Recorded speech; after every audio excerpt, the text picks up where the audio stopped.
Welcome back to The Rancher's Voice, the podcast where the heart of agriculture meets the pulse of today's industry. From policy changes to leadership stories in the Western lifestyle, The Rancher's Voice dives into the stories that matter most to ag producers. Hello, everyone. Welcome back, and thank you for joining us for another exciting episode of The Rancher's Voice. I am your host, Ellie Brighton, and we have our frequent guest host, Keni Reese, with us today. Yeah. She's our director of marketing and communications. And then we have a really exciting guest, Chisholm Christensen. Chisholm is a rancher out of Hinsdale, Montana, and a current member of Montana Stock Growers. And he's also served on our board of directors representing the Northeast District. So welcome, Chisholm. Thank you for joining us. How are you doing today? Yeah, very well. Thank you guys so much for having me. It's good to see you again. Yeah. Great to see you. Yeah. So Chisholm, for the folks that don't know you, can you just give us a rundown of who you are, a little bit about your operation and some other stuff? Yeah. Any deets you want to fun share? facts. Okay, yeah. Well, as you guys said, my name is Chisholm Christensen. I am ranching over here in Hinsdale, Montana, which is northeast, kind of between Glasgow and Malta, right on the Milk River Valley. And went to school here growing up. On my dad's side, we homesteaded in 1909. So we've been here for over 100 years, still running cattle on the same ground. And on my mom's side, her dad was actually kind of one of the first people to scout this area for a herd coming up from Texas. And in the story Cow Tales, it talks of, he tells a story about hitting a deep coulee, and that took him right into where this town site of Hinsdale is now. And right at the start of that coulee is where canyon is where my family on my dad's side ended up homesteading. So kind of a cool, crossing paths over 100 years ago. And then, so we've been here a little while, and just trying to stay sustainable and profitable and meet the challenges that we face. But after high school, I went to Montana State University in Bozeman, got a degree in agriculture education. I was also on the rodeo team while I was there, rode saddle bronc for them, and joined the AGR fraternity, the ag fraternity there, and made a lot of good friends and a lot of good contacts there. After college, I went to Colorado and worked in the industry for a second. Ran heavy equipment and did excavation down there for about a year. And then an opportunity came up to come home kind of sooner than I thought it would. And took an FSA young farmer loan, bought cows, filled a lease, and I've been home ever since. And kind of jumped in. So I was in college from 2019 to 2013, and then kind of came home after that. And and then what started me off with you guys is Keni selected me to be on the 2016 Leadership Series, which I think now you guys call it the MBAR Academy. And so I was on that first class there, first class, best class. Yes, y'all say that all the time. Yes, it's a good OGs. quote. On MSGA's direction. So yeah, That's and great. then Chisholm was also a board of directors, like we talked about. So you were probably one of our youngest board of directors we've really ever had. I mean, right now, who do we have? Ian Keni is on right now, and he's maybe just turned 30, but you were like just turning 30 when you were on the board of directors. So tell us a little bit about that, I guess. Yeah. What was that like? There's all these like titans of industry kind of, but yeah. Oh yeah. Yeah. Well, I was on there with Jim and Fred Wacker, and some real titans of industry, like you say, and some old hats, I guess. But it's always good to have a young person's perspective. I think a lot of those guys were kind of made up, maybe didn't have an operating loan, or were buying their first real estate, or trying to get started in the industry. And I think having that perspective was good to have on the board.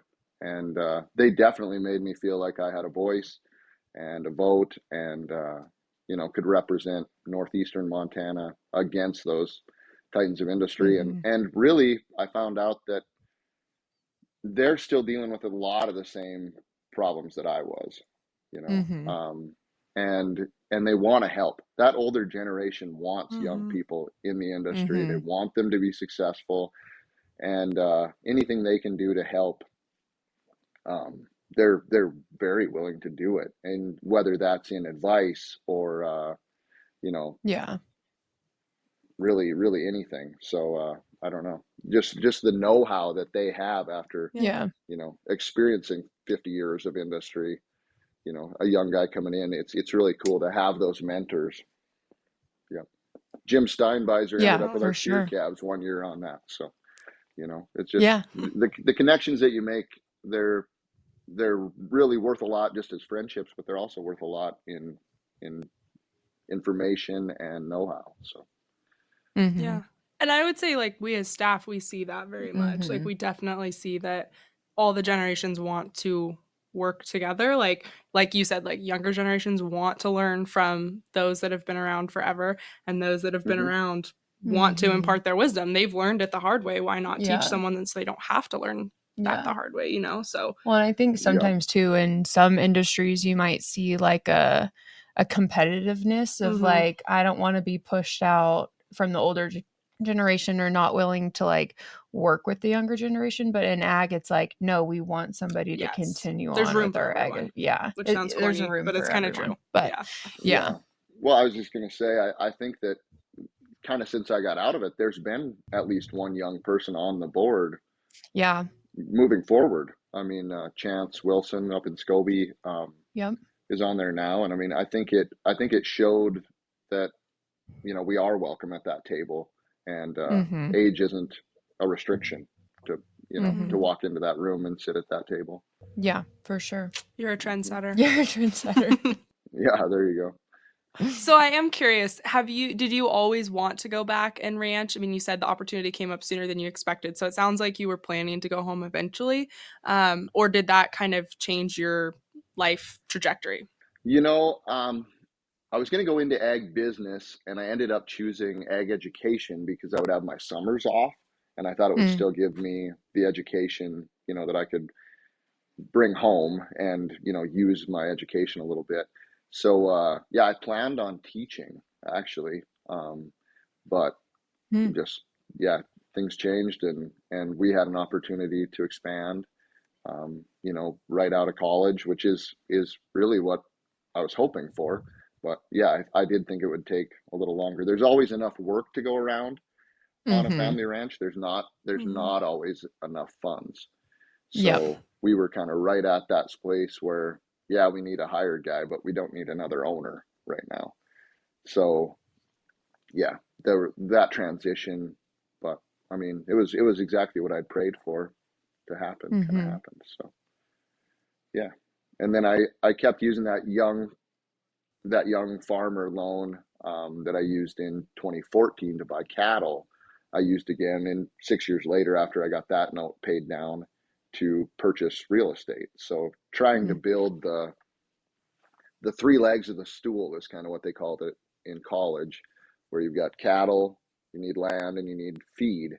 And you've got to do everything you can to build two of those legs of the stool. And then the banks will help you get the last one. So right now I'm buying hay from my dad, but I've got a little bit of land and some leases and own the cattle. So that's how I did it. And that's how I would tell a young person starting out to do it too. You got to have, it's really nice to have some off the farm income of some kind. I don't know, but, and I didn't really have that, but I was able to live pretty cheap, working for the family ranch and stuff, those first 10 years and do it that way. But, if I was giving someone a lot of advice, I'd say marry rich, and then, or marry a woman that has a good job or something. But, marry a rich with the in-town your job and health insurance. We've heard that before. Yeah. Well, another reason that we're kind of here today talking with you, Chisholm, is that you have a talent in music, and you in the last 2 years have released an album, and we kind of wanted to like get more on this podcast like into the Western culture of it all and kind of the arts that go on in there. So when did you kind of Okay. first get into music, and what drew you to it? Yeah.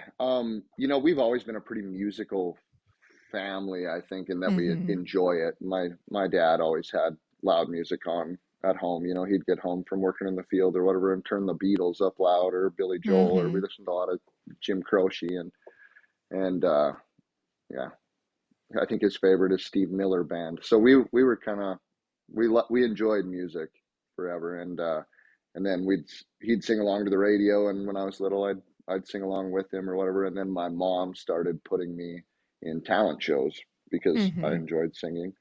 And I don't know when the first one would have been, when I was 10 or 11 or something, and then picked up the guitar in a class at my high school in Hinsdale. And that guitar was given to me by my grandmother, who's now 94, and she was in a band, when she was young. So, but anyway, so kind of just a family, and then a lot of support from them, just the freedom to. I went and recorded that album in Superior, Montana, which is a Mm-hmm. good jaunt away from Hinsdale. Yeah. So, I mean, they were pretty fine with me taking off for a week, at a slow season, and spending it there and trying to get some tracks down. But yeah, um, so yeah, just an enjoyment of music, and then I started writing my own music. I'd just done covers and stuff before that, but right after college, and really I dropped that. Mm-hmm. While I was at college, I was busy enough that I didn't do a Mm-hmm. lot of music. But then after I came home, it only takes a few hours a day to feed cows, and then you're sitting on Yeah. your couch, and I don't know, you can only watch so many episodes of How I Met Your Mother. Yep. I don't know, picked up a guitar and started writing my own songs, and decided after I had about 20 songs that I better let somebody hear them if I'm writing them, or there's no point. So Mm-hmm. Yeah. Yeah. Well, that's kind of yeah, like you said, it kind of gets to like what is there to do but music, because the town I went to school, college in, is kind of out in the middle of nowhere, and they were like, it's a pretty musical town, like shockingly musical, and people were like, well, yeah, Lubbock's great at music because there's literally nothing else to do out there but drink and write yep, music or play music. So that's kind of hmm, your form of entertainment, which I think for our audience, or people who might not be in the Western industry, they might be kind of surprised by like how many cowboy Oh songwriters yeah. and poets and stuff there are, because yeah, you don't necessarily like think of that when you think cowboy or rancher or anything like that, but it does hmm. it is, I mean, more common than people think it is, I Oh, think, for sure. absolutely. I think the life lends itself to that in a Yeah. way. We're alone a lot. We're Mm-hmm. in nature a lot. We get to see some pretty picturesque, you know, sunrises and sunsets and mountain scenes or canyons. And Mm-hmm. I mean, I don't know. There's It moves you I in don't a know. way that It's it's it's like, yeah. inspiring. Yeah. Yeah. Mm-hmm. Hmm. Yeah. Well, and speaking So of picturesque, I totally forgot to mention this at the top of the episode, but Chisholm is our artwork Oh for our yes. podcast. So Yes. if yeah, there you go. Hmm. and we took those on his ranch in Hinsdale when we were out there for a video shoot. So for anybody that always wonders who's this guy on Mm-hmm. our Rancher's Voice artwork, it is Chisholm, That the should be the man, the title of myth, the episode. legend. Yeah. MSGA artwork. Yeah, MSGA Yeah. artwork.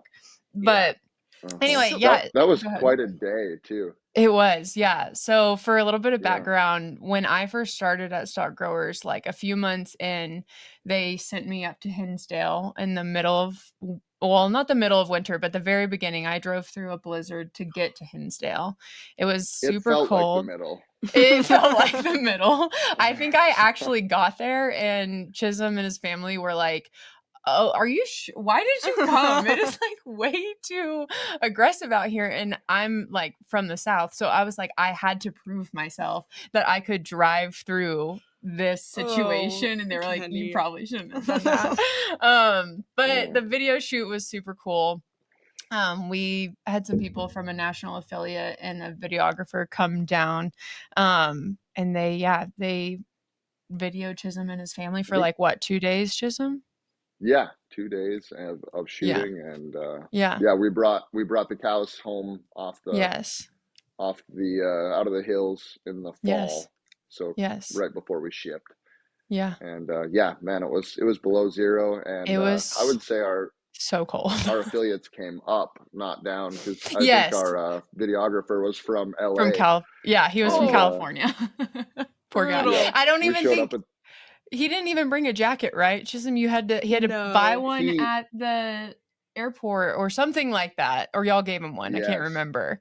Yeah, I think I showed up that morning and he wanted some sunrise pictures. So it was Yeah. like, 5 o'clock in the morning, Yeah. November, and it's below zero. And I walked in the door and Yeah. he's wearing the jacket. I mean, the Yeah. white jacket that he just bought at the Yeah. airport or something. And he's like, "All right, we ready to go?" And I was like, "You're You're not." not.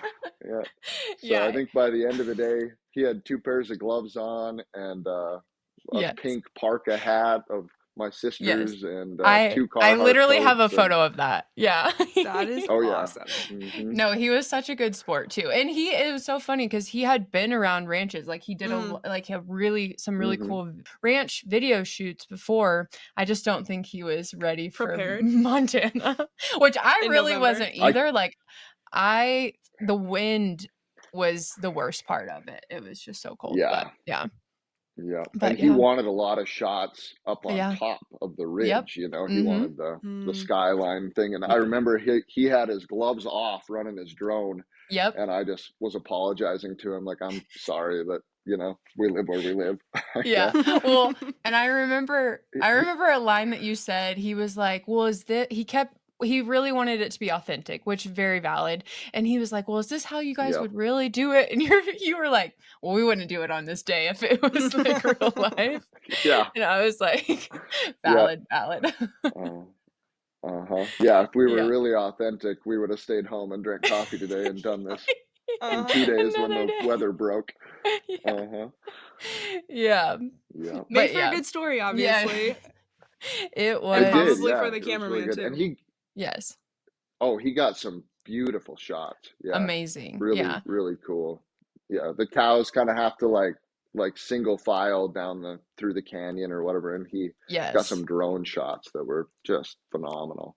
I Yeah. mean, I've seen Yeah. that, every year for the last 15 years or 20 years of my life, but I've never seen it from that angle.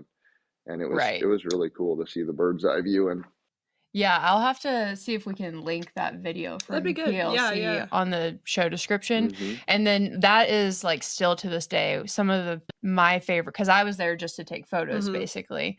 And that's still one of my hmm favorite like photo shoots that I've ever been a part of. Like just the angles that you could get, because I was at the top of that canyon while you guys were trailing cattle down, and it was like hmm the most amazing Satisfying. thing I've ever seen.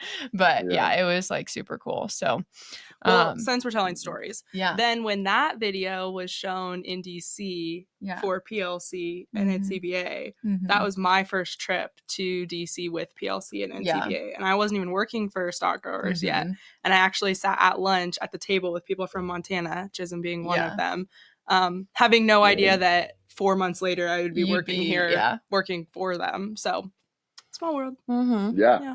It's amazing how that comes to be because, you know, everything builds on itself. So Mhm. you decide to step out on a limb and do that leadership series, Mhm. which I did in 2016. Yeah. And then you get on the board and then you get asked to do, it's it's interesting how life goes, but every time that you kind of tempt fate and take that next step or step out of your comfort zone, I don't know, it seems like it leads to something else. And I don't know if you guys have Yeah. experienced that in your life, but I would, yeah. And to our listeners, I would say if there's anything that you're nervous about doing. If you're thinking about putting in for YCC, like we were talking about before the Mhm. episode started, you know, yeah, it's a commitment, but you'll thank yourself forever. You only get one life, and the work Yeah. is going to be here forever. Always. Yeah. So take the 10 days off and step Yeah. out of your comfort zone, run for that position, whatever it is, because you'll thank yourself down the road. For sure. And I think the world or the universe or your higher being like rewards you for taking those chances and like stepping outside of your comfort zone because growth Yeah. happens when you're challenging yourself. So for sure, like Hmm. I think Ellie and I both like as out of staters too. Like if I Mhm. wouldn't have taken an internship in college and then thought I was qualified for this job, like I would have never been here. And like I've moved here, got married, like my whole life has changed since Mhm. I've taken that, first small step. So yeah, for sure. Speaking of Yep. like we're getting very We are. We are. I philosophical love here. it. I love it. But yeah, let's Hmm. let's channel that energy into your album Chisholm, The Mhm. Prisoner. You released it in 2021, if I'm correct. And for people who haven't heard it, kind of what like describe what the album is about and kind of what inspired you for some of those songs. I would say that the album is very much in the country genre. There's a little bit Mhm. of leans towards rock, a little leans toward folk, but Mhm.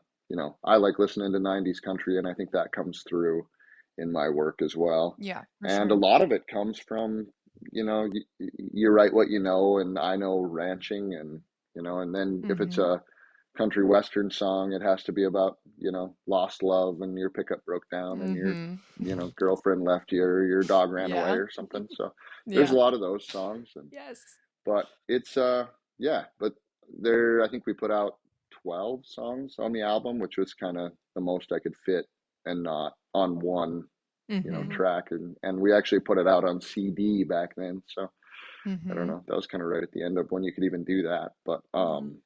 yeah, so I don't know. It's yeah, it's The Prisoner is one of the tracks on it, and it's about a lost love or whatever. And then I ended up naming the album The Prisoner because I kind of thought that kind of, I don't, sometimes in this industry, and as in, I was the only son of my parents who go back. Mhm. I'm fifth generation, and it's a it's a responsibility that you feel, and sometimes you feel like you're kind of a prisoner to the life, or Mhm. to, because you have all this freedom, but with that freedom there's a lot of responsibility too. Yes. So, like, you have to be here to feed the cows, you have to be here to, there's I don't know, you're a willing prisoner to the life. Mhm. And Mhm. but I don't know. But I think sometimes you have to remind yourself that you're living the dream too. Yeah. I told you guys that I spent a year in industry in Colorado, and everybody I talked to down there was working extra time, like getting some overtime and saving money because they wanted to buy a little house Mhm. outside of Mhm. town, and so their kids could have a horse, or Mhm. maybe a couple cows or some chickens or something. And some of us are already fortunate enough to Yeah. have that kind of in place, and we need to not take it for granted, for sure. But it's a lot of work, but it's rewarding too. Right. Yeah, Right. that Go ahead. reminds me of another tangent that I just saw, like, on social media, like, a day or 2 ago, this video of these, like, young girls singing a John I think it was a John Denver song, like, very well, and there was, like, a really Mhm. cool, like, sky in the back, like, with the clouds and stuff, and I was, like, looking through the comments, and, this guy, like, posted in the comments, like, "This is the coolest skyline I've seen since, Mhm. like, the '90s," and I was like, "That skyline is literally my backyard every single day," so I think it's, like, something that you sometimes Yeah. take for granted a little bit, but and then, like, when I was in college, like, there were definitely some very big ranching legacy kids that I went Mhm. to school with in Texas, and a lot of them were, like, kinda, like, wasting away their, you know, legacy. And I and a few of my friends that didn't come Mm-hmm. from like that multi-generational family ranch was like, what are you doing? Like you have it. And so I totally understand where you're coming from, Chisholm, where it's like, it's this It's a kind of, dichotomy, right? yeah, it's like kind of this prison of like you're a prisoner to the legacy and you want to be your own person, but then you also like love your family, you love where you come from. And then there's the people on the opposite side where Yeah. you're like, I just like wish I could have it. So it's like Mm-hmm. the grass is always greener on the other side. And it's really just a reminder to like enjoy where you're at, enjoy the process, and like Hmm. what I always say, like what's supposed to be will be, and Absolutely. like you'll get there when you're supposed to get there. Yeah. Yeah. Most people have to take a vacation to get Kenny's skyline. Yeah. Yeah. Hmm. Or yours, Chisholm. Like yeah, your Yeah. place is, Hmm. and your parents' place is like right on the Milk River too. So yeah, I'm Yeah. also a sucker for like, I mean, I went to school, I keep mentioning it, but I went to school in Lubbock. So like everybody's Kenny like loves Lubbock. I Texas. know, I love it. But everybody's like Hmm. Lubbock's so ugly and like it's just flat ground. But I always feel like the Highline's kind of like that in Montana. It's the same, landscape. And I just Hmm. love that landscape. It like when I first moved to Montana, like going up there made me feel like at Mm-hmm. peace. Like I was like, oh, I love it up here. So yeah, I don't know. You just gotta like enjoy where you're at. But I just love True. a flat ground and big sky. Yeah. The Big Sky State, I think that name definitely comes from For sure. Eastern Montana. Yeah. Yeah. Oh yeah. I don't think it's in Big Sky. Yeah. But yeah, and I do have to say that I never. My dad was, I think he was really careful never to pressure me to Yeah. come back to the ranch. I mean, Mhm. you're free to do whatever you need to do. I think Mhm. that's probably why he's been, very supportive of my music and stuff. Because Mhm. I mean, the people here know that, it's, in some ways it's a sacrifice, in some ways it's the biggest blessing that you Yeah. could have. Yeah. How many people get this opportunity? I've talked to so many people that their life goal is to have, 50 head of cows and Mhm. a house in the country that they, and you know you're already, you were born with that. I mean, in some Mhm. ways it makes you feel guilty, Mhm. because you kind of were handed this or whatever. And I don't know, but yeah, I know that he always wanted, wished that someone would continue the legacy, would be, you know, and there's plenty of people that have kids that don't, and Mm-hmm. Yep. those people hang on to the land as long as they can, and then they lease it out or sell out or whatever it Mhm. is. But those are the same people that are willing to give, somebody else that wants to join the industry a chance sometimes, like, yeah, you can lease this, I'll kind of work with you for a couple of years, and you know we'll work something out that way. So there are opportunities for the people that aren't in the life, but sometimes Mm-hmm. it's a pretty big culture shock moving from, Lubbock, I guess not Lubbock, but Yeah. from a more bigger town to Yeah. somewhere like Hinsdale or something too. So, but I don't Yep. know. Yeah. Can you give us a little bit of the Behind the behind the scenes. scenes of making your album? I Hmm. mean, obviously you wrote the songs, and then, like you said, you went to Superior for a week to record. But I don't know what else goes into that, because most of us have no idea. So I went to Superior for a week, multiple times, Mhm. kind of, to get that done. But I ended up doing it with Chuck Seward at Last Chance Studios in Superior, and a guy that actually comes over and is friends with my dad, who's musical, said that he knew this guy with a studio that had retired out of the industry and then wanted to get back into it, so built kind of a garage studio there. And he put out an album with him a few years before, Mm. and we went over. We just struck up a conversation with him, and he said, "Yeah, come see the studio, and I'll listen to your songs." And we kind of went and met and talked to him, and I played a couple songs, and he said, "Yeah, we can start tomorrow if you want." So that's kind of how it worked out. I was also fortunate that I I was doing it during COVID, Mm. um, in a way, because there was a lot of artists that were out of work, and I'm pretty much just three chords and the truth, guitar player. I don't do a lot of lead lines or other instruments or anything. So I was able to you know hire some guys to play on it that for for money I could afford some pretty good artists to, be backing to those Mm-hmm. tracks. And just because, they were kind of twiddling their thumbs during that time because there wasn't a lot of open mic nights or anything going on at that time. Yeah.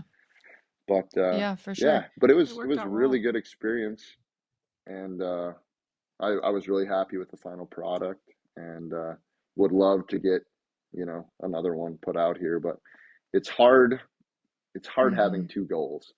Is Yeah. you're doing as much as you can on the ranch and trying to be successful and grow the operation or whatnot and have a family. And I just got married in September last year, Mm-hmm. and yeah, I mean life kind of happens, but you got to make room for those priorities too.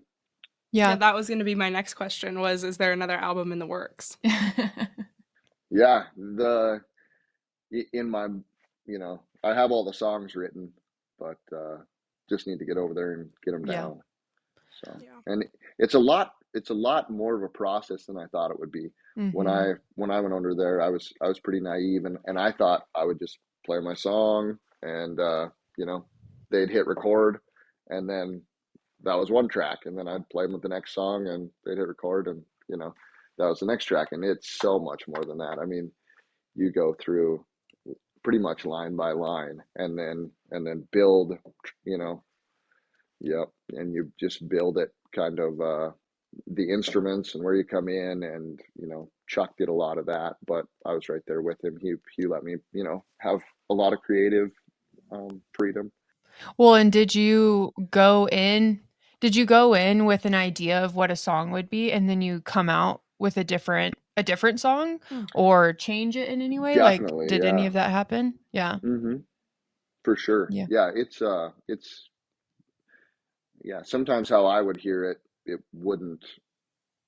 Yeah, and then I also had those musicians or whatever in there, and they're like, man, you got to have a solo here. We can't just be listening to Mhm. you. You got to let me have some fun, for Mhm. four measures or something. So we'd build it out and change, and it really improved, you know, what some cowboy sitting on his couch just playing and Mhm. singing was. So yeah, Yeah. Nice. no, I was really happy with the process, Yeah. but it was a process. Yeah. And that's All good kind of things are, right? Yeah. yeah, it's kind of daunting to think about, starting again, because it is I don't know, there's a lot that goes into it, and it takes a lot of time. I Yeah. mean, we started that in Oh, yeah. 2019, and I didn't get it out until 21, and I thought it was Yeah. going to Yeah. be like a 3 month kind of wash your hands of it, Yeah. but I'm really Yeah. glad I did it, and I'd like to do it again. Yeah, for sure. Absolutely. Hmm. Nice. So, oh, go ahead. No, go ahead. Well, I was just going to ask, you are obviously like from a rural community, you grew up there, that's where you're at now, and Hmm. you're producing music. Do you see a lack of representation of rural artists in the Western music space, I guess? Because, I mean, there is tons of country music out there, right? And tons of Western music. But we Hmm. all know that a lot of those people don't necessarily Live the don't life. live the life and don't Yeah. understand it, you know? And so do you see that lack of representation now? I mean, I think about back, like, I mean, I grew up listening to like Ian Tyson, right? Like, he was from Alberta, he's from a ranching background. Like, it was a Hmm. completely different style than Mhm. a lot of the country music we hear now. Yeah. So I don't know. What do you see there? Yeah. Well, I think on radio it probably is underrepresented. Um, it's represented better on Spotify and on, Apple Music and stuff. Yeah. So I think it probably is underrepresented in the mainstream, but also right now you have more access to music and more freedom of what you listen to than you ever have Mhm. ever. I mean, I was able to put my album on Spotify, pretty Mm. easily. So Mhm. you can put it out there. You just don't have the wheels of industry and the money promoting it Yeah. and pushing it onto radio. But I don't know. But I mean, you've still got guys that are having lots of success. Cord Lund and Coulter Mhm. Wall kind of broke the Mhm. ceiling, and I don't know. The Red Clay Strays kind of sound. They've got that red dirt road and sound, and they're finding lots of success. So They're a I don't favorite in know. our And Tyler office. Childers is bringing back some gospel. So Yeah. Mm-hmm. I don't know. Mm-hmm. Yeah. But it's good. Well, And I think Sierra Farrell just was- won a whole bunch of awards, I was just listening to and her this she's morning. Oh awesome. yeah. Yeah. Well, and I was going to ask you, like, country music is in an interesting spot right now, I feel like, because Mm-hmm. it can be influenced by so many different things, and I think there's so many different types of country music that you can really find like what you really love. Totally. So like there's Yes. the Tyler Yeah. You can Childers and find your this, niche. yeah, and there's the Sierra Mm-hmm. Farrells that are like more folksy Appalachian inspired. Mm-hmm. And then there's like one of Yeah. my favorite bands, the Whiskey Myers, that is like more rock inspired country. And then you've got like, you know, I don't know, Turnpike Troubadours, which I would say Mm-hmm. is like, or like a Coulter Wall that's more a traditional, Mm-hmm. like ranchy country. Yeah. And then you've got the Beyoncés that are like pop country. I'm joking there, but Morgan Wallen. Yeah. well, yeah, Yeah. um, Post like there's Malone, he's just even going yeah. country, Yeah. right? I mean, country is Posty. Uh-huh. so cool right now. So I don't know, how do you kind of find what speaks to you in when you're like Mm-hmm. writing songs, or like where do you draw inspiration from in those different Yeah. subgenres of country, the larger country music? Yeah. I mean, one of my songs I was inspired by Dua Lipa. Yeah. Like I was like, man, this is a cool kind of a rocky song, you know, and I was like, Mhm. this you could just kind of bump this over, make it a country sound, you know, kind of have that same, it was just four chords over and over and over again, just like beat, beat, beat, beat. Mhm. I was like, I can do that, you know. Yeah. So I listen to a lot of stuff that isn't country for Mhm. sure, you know, and but yeah, I don't know.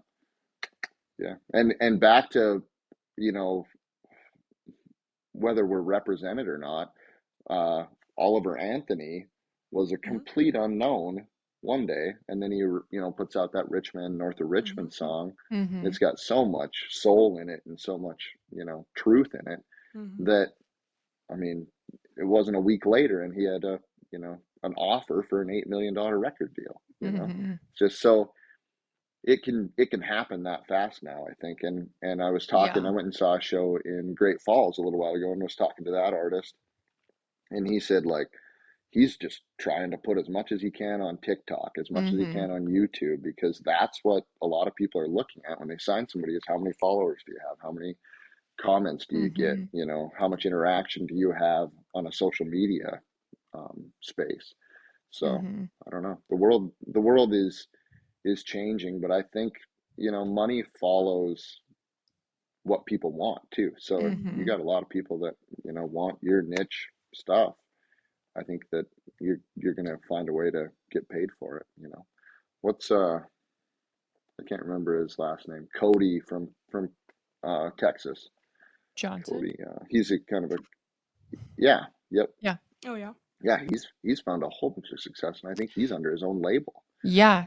Cody, like, it is kind of Hmm. crazy, growing up there. And I always say, like, when I'm in Montana, music concert tickets are so expensive. And it's something that I'm just like, what do you mean I'm paying $50 to see somebody? Where when in Texas, Yep. there's like, I grew up with like Cody Johnson and Mm-hmm. Josh Abbott band and that kind of stuff. And so Hmm. I have like a weird perspective of him where I kind of see him as like the older Texas country, whereas there's a lot of people like just now discovering him. Just now And discovering Cody Johnson. yes, and like, oh my goodness, and he is so good. He's a great artist, and he's like exploded in a crazy way. And like same thing with Co Wetzel or Mm-hmm. Parker McCollum. Like I used to see them Hmm. for like $15. Yeah. And now they're like selling out like huge shows.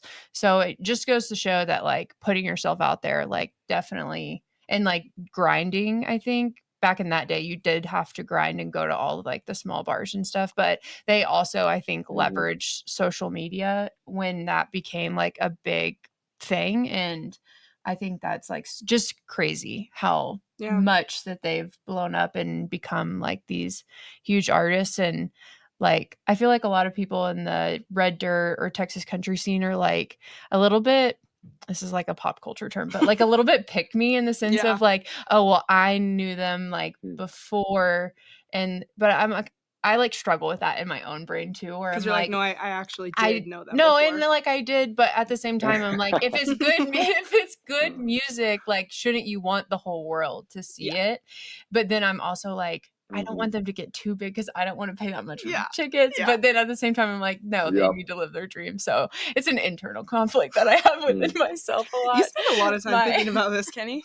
my inner pick me is Mhm. like, no, no, no. But at the same time, it is just crazy how much the music industry has changed. Mhm. Because, like you said, Chisholm, like the Yep. smallest artist in the world could put one song on TikTok and go super viral and then have a record Yeah. deal the next day. You know, Yeah. it's crazy. Mhm. But And I find people all the Yeah. time on social media, yeah. like songs, hmm and I don't even use TikTok. Yeah.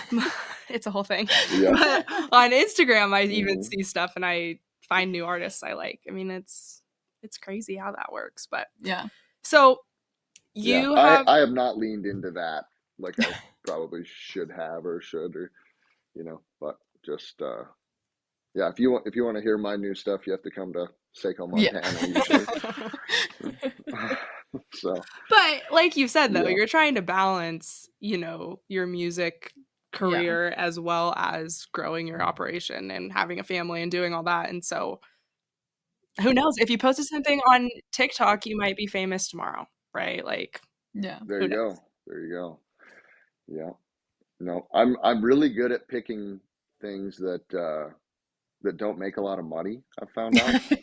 Like you know, ranching and saddle bronc and Yeah. music or Yeah. not don't they don't pay the biggest dividends usually in the beginning at least. Yeah. So, So, mhm. kind of back to Ellie's question of like representation and Mhm. stuff, but in your music, like, what do you hope that your songs and your music like relay to people, either about ranching or just about like your lifestyle? Like, what's the message you're looking to get out there? Mm. Yeah. I think the message would I mean, every song's different, but the overall message is one of, hope and humor and, you know, honesty and representing the life here, I think. Mhm. Um, I don't know. We talked about things kind of building on each other, and the video that I did with PLC and Kenny, Mhm. somebody saw that at Smith and Rogue, and they came out just last year and did a Mhm. piece on our place that was based around calving. And then while they're here, they're like, we didn't know you played music. Like, what do you got? And I had a Mhm. song that I'd just written called Bloodline that they featured in that film, Nice. because it was, and I think that song probably more than any other one is an ode to the lifestyle, an ode to the family, a little bit.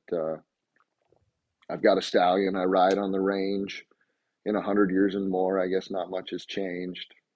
Like my grandfather and his father before, we still tie our spurs on before we walk out the door. Mhm. And you're fighting mud and drought and disease. It just I don't know. And then another line in there is I've had both bankers and wolves at my door. They Mhm. ask me, what do you keep fighting for? I guess it's in the bloodline. And that kind of just came from I was actually picking out bulls to purchase and looking at bloodlines, and I thought, Mhm. there's bloodlines in us too. Yeah. I come from, I told you guys earlier that, my grandfather on one side came over in 1909, and he and four sons homesteaded together, and that's kind of how they were able to make it, was kind of as a community in themselves. And then on the other side, on my mom's side, her grandfather was, trail driving a herd up from Texas and looking for grass, and came to the Milk River Valley and said that it was, some of the best grass that he'd seen on the way. So they came up here, and then on my mother's father's side, they brought a band of sheep in, before when Montana was still a territory. So I don't know. There's some I don't know. There's a lot of bloodline there too, that you come. One of my grandfathers, the one that came up with the herd, was a sheriff in Glasgow in Valley County, and you know, there's a family story about a jailbreak that you know happened, when he was in office, and hunting those guys back down, and he interacted with Kid Curry, and a kind of a famous outlaw in this area. And so yeah, there's a lot of history here. I'm running cattle because of the drought um, that we're in right now. I leased a place 100 miles away from home to take our heifers to, and I'm running on the old Coburn Ranch. But before Coburn's had it, it was Granville Stewart. Hmm. He was the first president of Montana Stock Growers, and Mm-hmm. you know, governor of the territory. So that's, I don't know. It's all cool history, and cool to look back at where you came from, and as you kind of pick where you're going in the future.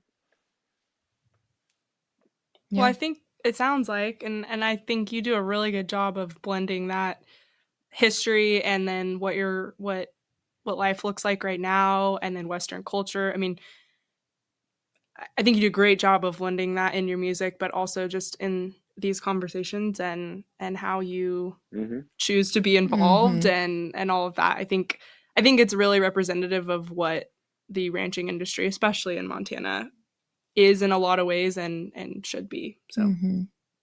Yeah. We're all very Do you multifaceted. guys Yes. have, maybe this is too much. You guys just tell me if it is, but do you guys have time for a poem? yeah. Sure. Yeah. Please. Yeah? Okay. Yeah. Edit this out if it's too long or not Okay. what it needs to be, but let me find it here. All right. Yeah, that would be So I great. wrote this one. I was thinking about, my great great grandfather coming up with a herd from Texas, and I wrote this song. It's called "The Devil and the Cowboy," but I think it does kind of go back to what I'm trying to like put out about our way of life and kind of the Mm-hmm. history of it and stuff. Yeah. So this is "The Devil and the Cowboy." Well, I was riding point for a Montana bound herd. We were somewhere near the line when I heard a sound down a darkened draw that sent shivers up my spine. My horse's eyes shone wide around. Unsteady, we pushed on, both hoping what had made that sound we'd only find had gone. Well, looking through a quaking aspen, I saw him on a fallen tree, and who was he but the devil himself, and staring back at me. His horns were sharp as switchblades. In setting sun, his hide shone red, his claws and hooves and pitchfork. And this is what he said: "Cowboy, I knew you'd be coming, so I put myself in your way. And I can tell you're apprehensive, but son, this is your lucky day." He said, "You're an all right cowman, but you could be the best. I'll give you skill and wonder, make you famous in the West. Your name will live forever. Women, wealth, and fame. If that don't sound half bad to you, well, this is where you sign your name." Oh, I knew I was in trouble as I looked at those blood red names. See, the devil offers a deal or death, and past deals filled the page. So I skinned my 30 carbine, and I sent one at his feet. As I said, "Devil, don't insult me. You've met one soul that you'll not reap." His eyes glared and his fangs shone behind his evil lips. And I knew his move was coming, so I made mine double quick. And I shot him through his red bare chest where his heart might have fell. I knew I couldn't kill this beast, but I could send him back to hell. Well, he lay there squirming and crying out in rage. I shook a loop out of my rope and tossed it round his legs. Then up over a tree limb and dallied, pulled him up behind. The devil hanging in a tree, the devil in a bind. I tied him off a swinging and cussing the day I was born. 2 quick shots from my 45, I shortened up his horns. Then I got a fire going while he hung there cussing my name. And I got a branding iron out and I lay it in the flame. Then he said, "You think twice, young man, before you make an enemy of me. I've demons at my disposal. I'll make your life hell, you'll see. But I wear the armor of the righteous. In God do I believe. Today the same as yesterday. Satan, you're my enemy." Then I touched that glowing metal to the hair upon his hide, and I burned the cross of Jesus to remind all why he died. Then I kicked dirt on the embers, and I mounted to ride away. Said, next time I see you in Montana, beast, will be a far worse day. 'Cause I won't just trim and brand you and send you on your way. I'll string you up and cut you, dehorn and treat you like a stray. So devil, stay out of Montana. I like this place enough to stay. It's easy to tell that God's been here, so you best stay away. Well, I left him there swinging, but without too much to say, thinking Montana may not be heaven, but it's damn sure on the way. Yeah. That's I love that awesome. last part about Montana. Like, you can just, it kind of makes you feel something in a way. Mhm. And yeah, the whole journey. And I love that. Well, Good and job.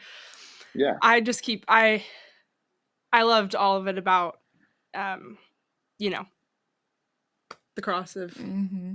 putting the cross of Jesus on Satan. And I think that that is something that we do see a lot in Western culture too, though, is a deep faith and belief that the Lord created this land and we need to be stewards of it. And Yeah. for me, that's something that I do see a lot of the Lord in creation, and I think Yeah. that a lot of us do, and I think that's just really Yeah. special. Well, and I think also in a different way too, of like, I feel like a lot of people in our industry are kind of like a no nonsense, take no crap, and Mhm. like, how dare you like ask, like offer me something so, Yeah. you know, of the world that I Yeah. Yeah, I think don't care about. But, you know, like I love that. cowboys are independent enough that Mm-hmm. they'll get it themselves. Yeah. Like, Mhm. I'm Yeah, not I'll gonna. do it myself. I Yeah. don't need you to hand it to Hmm. me on a silver platter kind of thing. Yeah. And I'm Yeah. insulted that you offered Yeah. it. Yeah. Yeah. Uh-huh. Yeah. Yeah. Well, very But cool.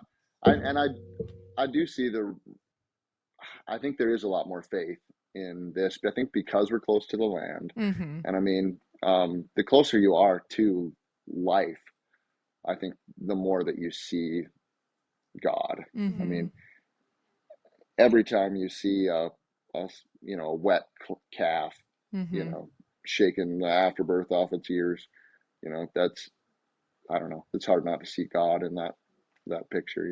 Yeah. So I don't know, and we have a lot more reasons to pray Mm. sometimes too, Yep. because I don't know, because with that independence, we want to be responsible for our own success, but there's also the risk of failure when you do that too. Mhm. And Mm-hmm. there's the weather, rain, disasters of that kind, that there's a lot of stuff that's out of our control that we have to find a way to get through or deal with, and Mm-hmm. still find some success at the end of the day.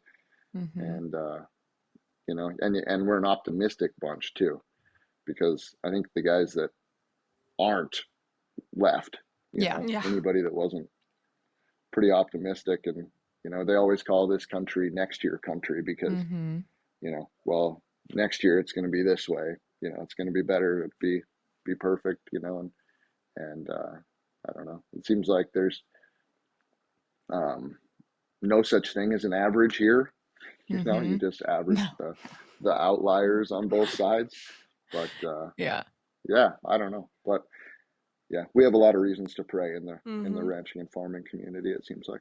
Yep. Mm-hmm. Yep. It's independence. I always look at it as it's independence, but it's ultimate reliance on the Lord. And that's what gets everybody through, I think. Yeah. But so, Yeah, Chisholm, I have one more he's question. a pretty good partner to have. Yeah. He's Yeah. the best.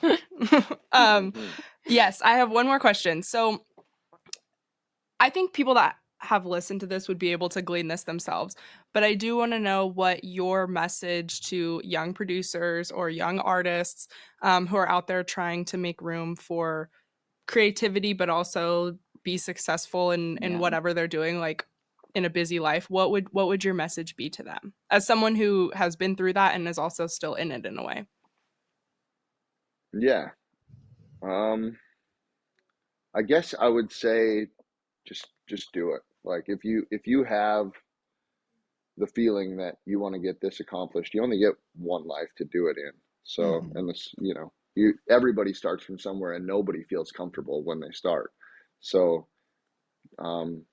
whatever you have to kind of fake it until you make it, fake that confidence, fake that know-how, and eventually you'll get better. And maybe, I don't know, cancel your Netflix subscription and you know, spend that time doing whatever it is, whether that's, you know, painting or music or, you know, whatever your hobby is. You know, time is a limited thing. You know, you only have so much of it, and you don't want to look back and think that you wasted time. I don't know. I always think of like my idea of hell would be like you die and you get to meet the person that you could have been. Oh, You know, like if you yeah, you get up there and you're like, well, if you'd have made the right choices, if you know wouldn't have yeah, sat on your butt so much, if you would have, you know, got up a little earlier in the morning, if you'd have done, you know, made this right decision, or, you know, stuck to your guns on this, or, you know, had the right morals, whatever it is, you know, this is the person that you could have been. So I don't know, like you should live your life trying to get as close to that as you possibly can. So that's the advice that I would give someone. yeah. Great advice. That was a gut punch, but Yeah. also like a good like way to say that, or a good perspective. Yeah. I was like, easy to remember too. Yeah. Yeah, to keep your priorities in line. Yeah. So Yeah. well, thank you. Yeah, thanks for joining us. Where can people find you? Yeah, thank you guys. What's next on the horizons? Plug yourself, Chisholm. Yeah. We would say social media, but we don't post your music on social media. So yeah, I don't really do it. I do have a music account on Instagram. Yeah. That I'll definitely, as we get closer to putting that second album out, I'll be posting on that more. But I'm on Instagram. You can find my music on Apple Music or Spotify, just under the name Chisholm. We talked about Beyonce, and I kind of style myself after her, so I just did the one name. I like it. We should be able to link it too, right? Yes, we can link, I think, the PLC video, your Smith and Rogue video, and your album as well in all of our descriptions. So we'll do that for our listeners. And I also I'll link your or I'll try to link your Instagram page for your music too, because I also want the picture of the cameraman in a pink beanie, and I want to see that too. We'll show that That's to you. That's a good picture. Yeah. No, I think he actually, because I think Chisholm and I are friends with him on Facebook, and he posts about that trip every now and then. And I think he posted that photo one time, and he was awesome. I think we all had the same experience during that video shoot. But yeah, he was just like, this is crazy. But yeah, I do have that photo somewhere. Cool. Okay. Well, thank you, Chisholm. And well, thank you guys. Yeah. Listeners, if you enjoyed this episode, be sure to subscribe everywhere you listen to podcasts. Yeah. And we will see you next week. Thanks, guys.